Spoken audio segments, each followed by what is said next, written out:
ఫిబ్రవరి 21వ తారీఖున శ్రీమతి లతా గారి ఆధ్వర్యంలో గిరినార్ మహాయాత్ర వివరాల కోసం సంప్రదించండి. మొన్న శనివారం నాడు నాంపల్లిలో ఫైర్ యాక్సిడెంట్ అయినటువంటి బిల్డింగ్ ఇది. అది ఫర్నిచర్ షాపు, బచ్చాస్ ఫర్నిచర్ క్యాజువల్ అని చెప్పేసి ఇందులోనే షార్ట్ సర్క్యూట్ అయిందో మరి ఏమైందో రీజన్ అయితే తెలియదు, కానీ మొత్తానికైతే ఫైర్ యాక్సిడెంట్ అయింది. ఆ ఫైర్ యాక్సిడెంట్ లో 2 చిన్న పిల్లలు, 3 పెద్దవాళ్ళు, మొత్తం 5 కూడా ప్రాణాలు కోల్పోయినటువంటి పరిస్థితి. అయితే ఆ ఘటన జరిగినప్పుడు దినేష్ అనే ఒక వ్యక్తి అది తెలుసుకొని వచ్చి చాలా తన వంతు ప్రయత్నం చేశాడు. ఎవరైతే లోపల ఉన్నారో వాళ్ళందరినీ కాపాడేందుకు తన వంతు ప్రయత్నం చేశాడు. పోలీసులు కూడా ప్రత్యేకంగా అతన్ని అభినందించారు. ఒక్కసారి అతను ఇప్పుడు ఇక్కడే ఉన్నాడు, మనం అతనితో మాట్లాడదాం. ఏం జరిగింది, అసలు తను ఏమి ప్రయత్నం చేశాడు, కానీ ఎందుకు ఫెయిల్ అయ్యాడు, అన్నీ కూడా ఒక్కసారి అతని మాటలను విందాం. అసలు ఏం జరిగింది ఆ రోజు, మీరు ఎక్కడ ఉంటారో, ఏం చేస్తారు? నమస్కారం మేడం, నా పేరు దినేష్. నేను ఇక్కడ ఆటో డ్రైవర్ని, ఇక్కడనే చేస్తాను 25 ఇయర్స్ నుంచి. నేను ఆ టైంలో ఇక్కడ హిమాయత్ నగర్లో ఉండే, నాకు వర్క్ వచ్చింది కాబట్టి హిమాయత్ నగర్కి వెళ్ళాను. నాకు మా ఫ్రెండ్ కాల్ చేశాడు, శరత్ అనే అబ్బాయి. కాల్ చేస్తే ఇట్లా ఫైర్ అంటుకుంది, ఇట్లా లోపల పిల్లలు ఉన్నారు అని అనగానే ఇమీడియట్లీ వచ్చా. 5 నుంచి 10 మినిట్స్ లోపల వచ్చా. అప్పటికి ఫైర్ చాలా ఎక్కువ అయిపోయింది. అప్పటికి ఫైర్ ఎక్కువ అయిపోయింది. ఫైర్ ఇంజన్ వాళ్ళు, సార్ వాళ్ళు అందరూ వచ్చేసారు. ఇక 2 తమ్ముళ్ళు లాంటి వాళ్ళు, చాలా చిన్నగా నా దగ్గర బాగా క్లోజ్ ఉంటారు ఎప్పుడు.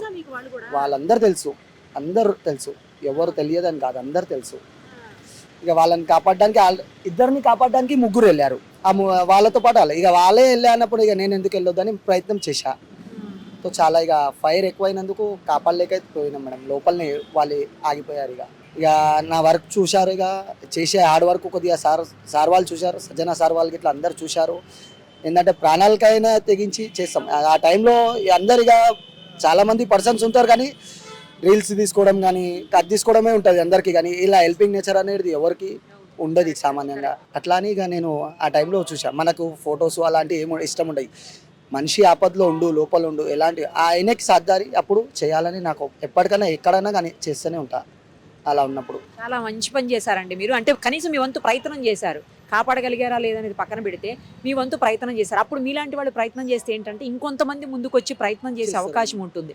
మీరు అన్నట్లు ఫోటోలు తీసుకోవటం, వీడియోలు తీసుకోవటం, రీల్స్ తీసుకోవటం, ఇది కాకుండా మీరు వాళ్ళ కోసం మీ వంతు ప్రయత్నం అయితే చేశారు కదా, అది ఇంపార్టెంట్. మిమ్మల్ని చూసి కొంతమంది ఇన్స్పైర్ అవుతారు. నేను కూడా పోలీసుల దగ్గర నుంచి మీ నంబర్ తీసుకున్నానండి. యాక్చువల్లీ చాలా బాధ అనిపిస్తుంది చూస్తుంటే. ఆ చిన్నపిల్లలు ఎవరండి వాళ్ళందరూ? అసలు చిన్నపిల్లలు ఇక్కడ పనిచేస్తారు. వాళ్ళ ఫాదర్ వచ్చి యాది, వాళ్ళ డాడీ వచ్చేసి మా దగ్గర 25 ఇయర్స్ నుంచి ఇదే మార్కెట్లో మేము జాబ్ చేస్తాం. సో ఆయనకి ఇప్పుడు ఇద్దరు బాబులే.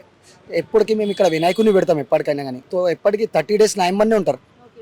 నాతో పాటు దినేష్ అన్న ఇప్పుడు మా ఇక్కడ ఫ్రెండ్స్ దినేష్ అన్న, శరత్ అన్న, మహేష్ అన్న అని అందరితో మా ఎంబడినే ఉంటారు 30 days వరకు. సో బాండింగ్ మంచిగా ఉంటుంది పిల్లలతో పాటు. మాకు ఎంటర్టైన్మెంట్ అయినా కానీ మాకు చాలా ఆడిపిస్తారు. మాకే ఆ లెక్క ప్రకారం మేడం ఇక మాకు ఇక ఇష్టం కాబట్టి మేము అంతవరకు చేయడానికి మస్తు ప్రయత్నం చేశాం మేడం. ఇక్కడ ఇంతియాసు, ఇబ్రాహిం, ఇక్కడ ఒక అతను ఇక్కడ షాప్లోనే పనిచేస్తాడు. ఇంకో అతను ఇక్కడ ఆటో డ్రైవరే. ఆ లేడీస్ అనేది పెద్ద ఆవిడ ఇక్కడ బిల్డింగ్కి వాచ్మెన్. లే షాప్లో పనిచేస్తారు. ఇక్కడ స్కూల్ ఆ రోజు వెళ్ళలే మేడం, స్కూల్కి వెళ్తారు డైలీ. ఆ రోజు స్కూల్కి వెళ్ళలే. ఇక రిపబ్లిక్ డేకి ప్రోగ్రామ్స్ ఉన్నాయి కాబట్టి ఇవ్వలేరు, స్కూల్ సెలవు ఇచ్చారు. ఇక స్కూల్ లేదని ఇంట్లోనే ఉన్నారు వాళ్ళు. ఇక్కడనే ఉంది వాళ్ళది. ఒకటే షాప్ మేడం. ఇది ఇక్కడ చిన్న షాప్ ఒకటి ఉంటుంది వేరేది, ఇది పెద్ద షాప్ ఒకటే. మొత్తం ఫర్నిచర్ షాప్ మేడం. ఇక పై వరకు అయితే వెళ్ళలే మేడం. మాకు మనుషులు పోయినందుకు బాధ ఉంది అంతే, కానీ కాపాడలేకపోయినామని ఒక బాధ ఉంది. ప్రయత్నం చేసే వరకు అయితే మస్తు చేశాం మేడం. ఆ టైంలో లోపల ఈ 5 numbers అని నాకు చెప్పారు. 5 లోపల కింద ఎక్కడ ఫైర్ అయింది, లోపలికి ఆగిపోయారు 5 numbers అని చెప్పారు. మిగిలిన వాళ్ళు అందరూ బయటికి ఇమ్మీడియట్లీ వచ్చేసారు. షాప్లో పనిచేసే వాళ్ళందరూ బయటికి వచ్చేసారు మేడం, రాలేరని కాదు. వీళ్ళ వల్ల ఇక వెళ్ళారు, సో రాలేకపోయారు.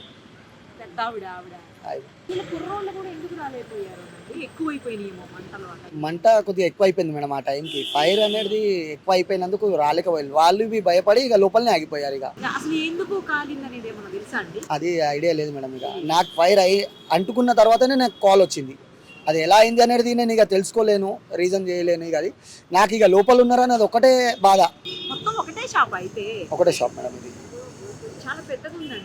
నో మేడం, పెద్దదే షాప్ మనం ఉంటుంది మేడం. ఒక సార్ వాళ్ళు అయితే చాలా పాత 50-60 సార్ వాళ్ళు ఉంటారు ఇక్కడ. నేను ఇక్కడ వచ్చి 25 ఇయర్స్ ఆటో నడిపిస్తా. సార్ వాళ్ళే ఇక ఇక్కడనే ఉంటాం మేము. ఇక ఎప్పటి నుంచే సార్ వాళ్ళు ఇక తెలుసు కాబట్టి ఇక సార్ వాళ్ళతో ఎప్పటికీ ఇక వర్క్ చేస్తూనే ఉంటాం.